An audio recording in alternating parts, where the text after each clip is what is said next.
Man, Michael, as I said in the beginning, man, I'm really excited to be here with you.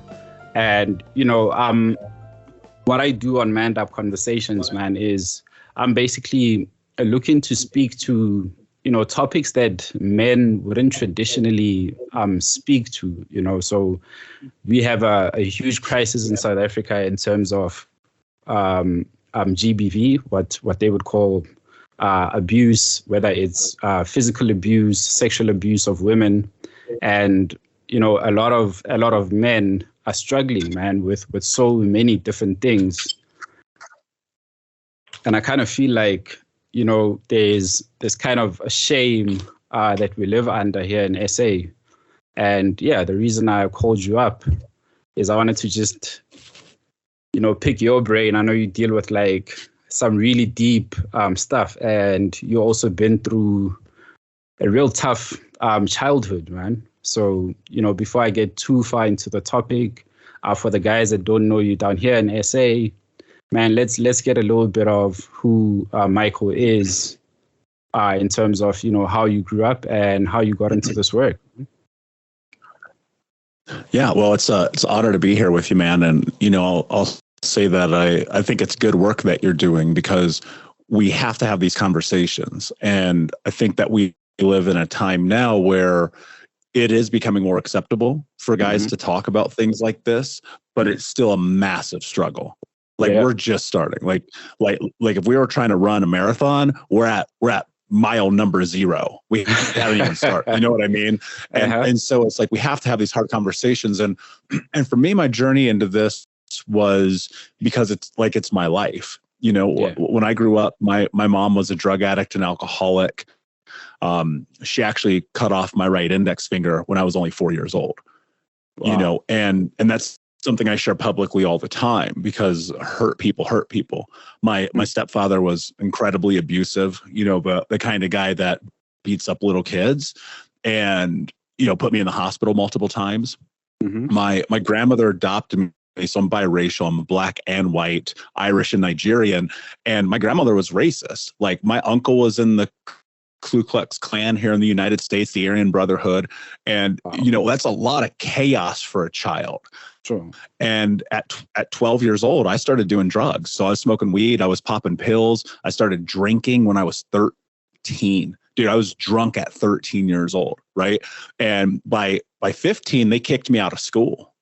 And so I'm breaking into houses. I'm stealing cars. I'm running from the police. I'm getting shot at. We're like hurting people. Man, it's like some movie shit. You know what I mean? It's like this really, really crazy experience. And ultimately, I kind of had to face reality. And reality for me at 18 years old was, here I am. I haven't graduated high school. I got fired from a warehouse job. I have zero money. I have no friends. My girlfriend's mad at me. I'm like trying to figure out life. And I was like, okay, cool. There's a solution in here somewhere. And I think it's money. And so like a lot of people do, I chased money, and I got really successful, really young, and it really messed my life up badly. You know what I mean? And so, by the time that I was 25 years old, I had made almost $1 million. But I was $50,000 in debt. I was 350 pounds. I don't know what that translates into the kilos, but it was like 80 kilos or something like that. 90, 100, something crazy. I was smoking 2 packs of cigarettes a day. I was cheating on my girlfriend. My little brother literally says, "Do not talk to me. You're not my brother." Right. And so that to me was this really life-changing window of time as I was heading into 25, 26 years old. And for the last now almost 13 years, it's been a journey of healing. Like, can I be the person I'm capable of being? Can I show up as the man I'm capable of being? Can I be the brother I'm capable of? Can I let go of all the lies? Because look, here's the reality, man. This is what people don't understand. You've been lied to since you were a child. Ever since you were a little kid, you've been lied to. Your parents have lied to you. Your teachers have lied to you. Your friends lied to you. The movies lie to you. Everybody underplays what you're capable of doing. And they're saying, nah, be quiet, sit in the back, raise your hand, and walk on this side of the hallway, go to lunch when we say, and then it's like, you're not good enough. You don't matter. Your dreams aren't important. And so I lived into that for a very, very long time. And I was that person. And then I was like, nah, I'm done with this. I'm done with this. And so for 13 years, it's been a journey of healing and for helping people. And, I created Think Unbroken and the podcast and the books and the coaching and the events, all just because I'm like, I'm going to show people what's possible if you pay attention. Yes, sir. Oh, man. And now just listening to that, man. So that sounds like a very traumatic, like, as you said, being sort of, I don't even know if you call it biracial, because you're like talking about your grandmother was racist, your dad was this race, or your mom was this other race. It's just like a whole melting pot of cultures that don't really mix at a time when, the world wasn't really open to, I guess, mixed race people, if I can call it that. I don't know if you had the same experience in the States, but, having all of that trauma and having to undo all of that hardship that you went through, how did that kind of filter into what you're doing now with Think Unbroken? Well, I mean, it's entirely that, and I think the thing that I realized at one point was that there's something in here that explains why all this happened. Mm-hmm. There's got to be a space where I can use this to create something beautiful. Yes. And that's what it's been, because I can look down at this finger, right? It's discolored, multiple surgeries. I can't feel it. I'm missing half of it. And I can let that be shame and guilt and all of those things, which I used to do all the time. Mm-hmm. No joke, KG, people would ask me, they'd be like, what happened to your finger? And I'd be like, I don't know. Because I was so shamed that my mother did this to me. And then I was like, okay, what if I just tell the truth? And I think let me rephrase that. Yeah. What this whole thing has been is it's about telling the damn truth. Right. And giving people real tools. And some of it's based on my experience, but most of it's based off of reality. Like, man, if you saw somebody do something, you can do it too. Yeah. You just got to shift whatever is in your head that says you can't. And ultimately, what I've discovered is the only way you make those shifts is you just have to take action. Like, you have to do something. Stop thinking. Like, I know this is a really weird juxtaposition because the company's like Think Unbroken, but it really is like, stop thinking and just take action. Just do something. And that's been the reason I've been able to create change in my life. People think I'm crazy sometimes, right? Because I'm like, I made a decision, so I'm doing it. It could be about anything, but the moment I decide, it's done. I don't argue with myself. I don't ask anybody's opinion. And so what I try to teach people, like if I get into the like really simplified context of what it is, I try to teach people to trust themselves. And most of the time, that's for the first time ever, right? People are really scared to trust themselves because they've always been told you need permission to be you. And what's worse than that, if you come from a violent and abusive household, you don't even get to be you. Because when you're you get hurt. And so the brain goes, wait a second, hold on. I better not be me anymore because it's dangerous. And I'm like, okay, cool. So what we have to do is teach people how to not be afraid of who they truly are, right? Because the environmental dangers we have as kids, they're probably not present as an adult, but it's built into our biology at this point where we live in fear. And I'm like, you don't have to have that. You don't have to live in fear, but you have to learn how to trust yourself if you want to move through that. So how do you trust yourself? Like really, I'm teaching you the whole thing. Like, you would never have to take a course from me if you just do this. To trust yourself, you have to build confidence. And nobody is ever confident the first time they do something. You just can't, because you have no experience. And so if you can do things that are incredibly difficult, I'm talking about really difficult things, like when you go to bed at night, they haunt you. It's in your head. Do that thing and watch your life be different. And so what I'm trying to teach people is, if you want to build confidence to get to the point that you trust yourself, go and do the thing that keeps you awake at night. Is there fear in that? Yep, for sure. It's fucking scary to be the person you're supposed to be because you've never been that person before. But if I can support you and hold your hand through it and say, I got you, bro. I've been there. I know what it's like to wake up in the morning and want to kill yourself. And I also know what it's like to stand on stage in front of 10,000 people and tell them it's going to be okay. Man, that's so powerful, man. Because, it's sort of like also like rewriting a story, right? But a lot of us I'll speak for myself. I grew up as an only child. So I was raised by my mom. I met my dad when I was 21. So most of my life I navigated through trying to do everything by myself, heavy lifting, learning from friends, learning from, their uncles and hip hop, which happens to be, I guess, the father for a lot of us who grew up as, only kids. Exactly. So, I was grabbing onto literally everything and trying out different things, whether they were good or bad for me, and trying to rewrite that story without someone with the tools, with the skills to help you navigate all of that. It's kind of like, you're fighting in the dark, man, and you're trying to latch onto things that are possibly going to lead you to probably the wrong path and with the wrong people. But at the end of it, it's well, hey, this is all I have, so I'm just going to try it. And hey, if it works out, then sure. I got something. If it doesn't, then it's just well, another lesson learned, right? I'm going to just keep on surging on and try the next thing. And I'm just picking up bad habit after bad habit. So I really commend you for, taking your experience and kind of using it to pour it into other people's lives. But what I really wanna get into is, we talk about this trauma and limiting beliefs. So I want to know from you, how would you identify between the two? How would you identify between a trauma response and a limiting belief? Yeah, it's a really good question. Here's what I think about all the time. Trauma is an experience, right? And it is the byproduct of that. It's everything from that moment, right? It's all that stuff sitting over here.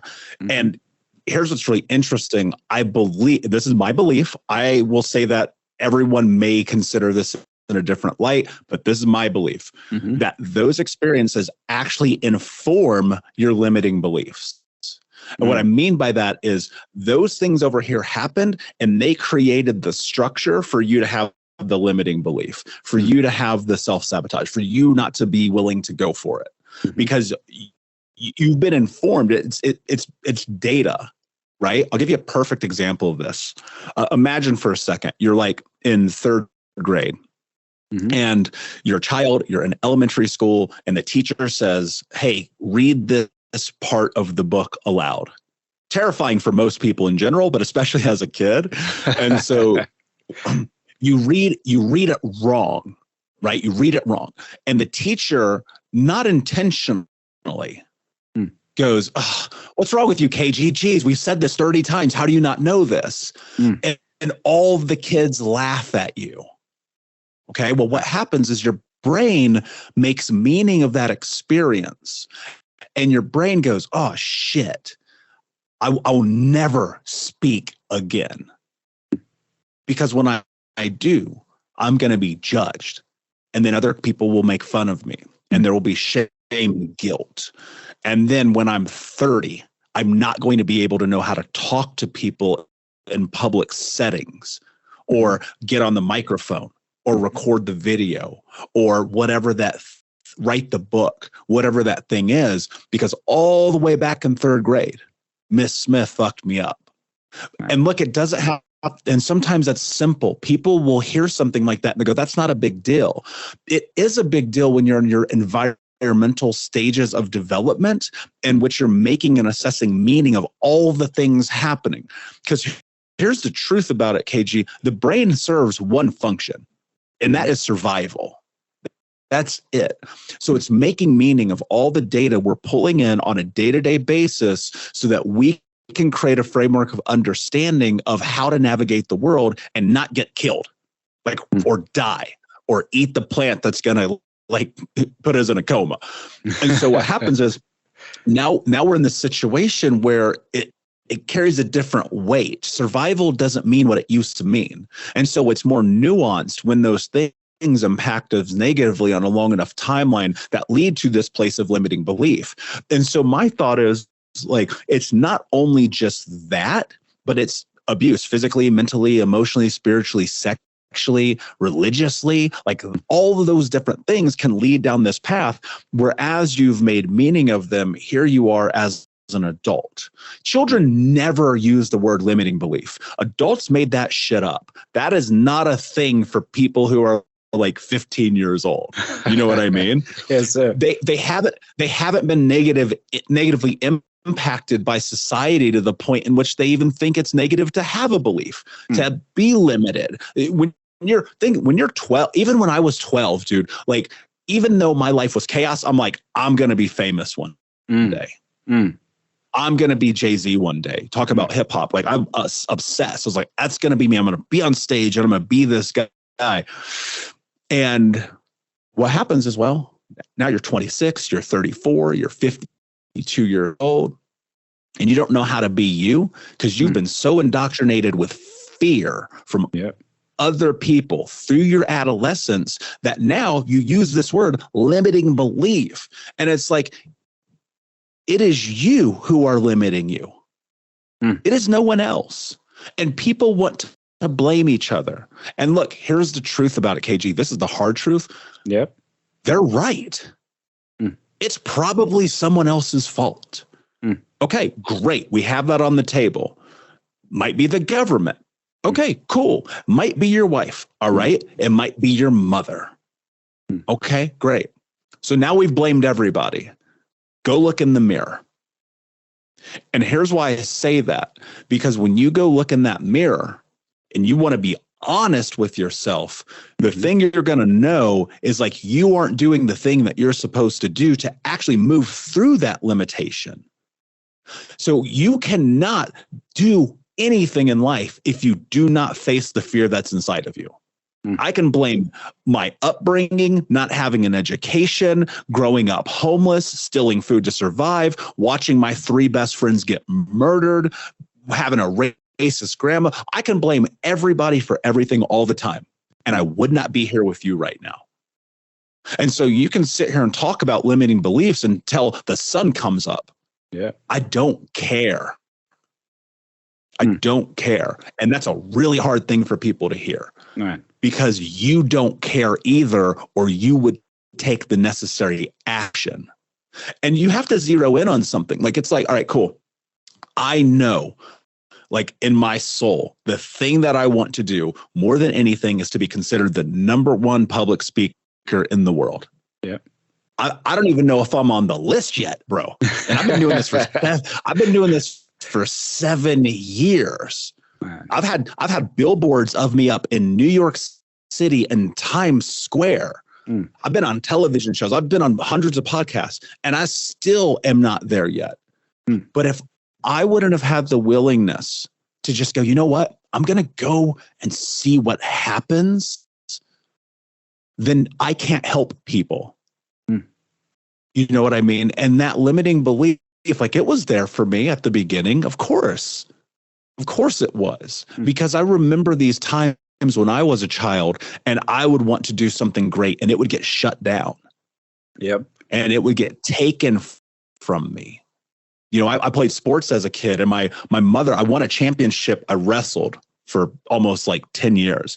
I won a championship at this really important tournament, huge.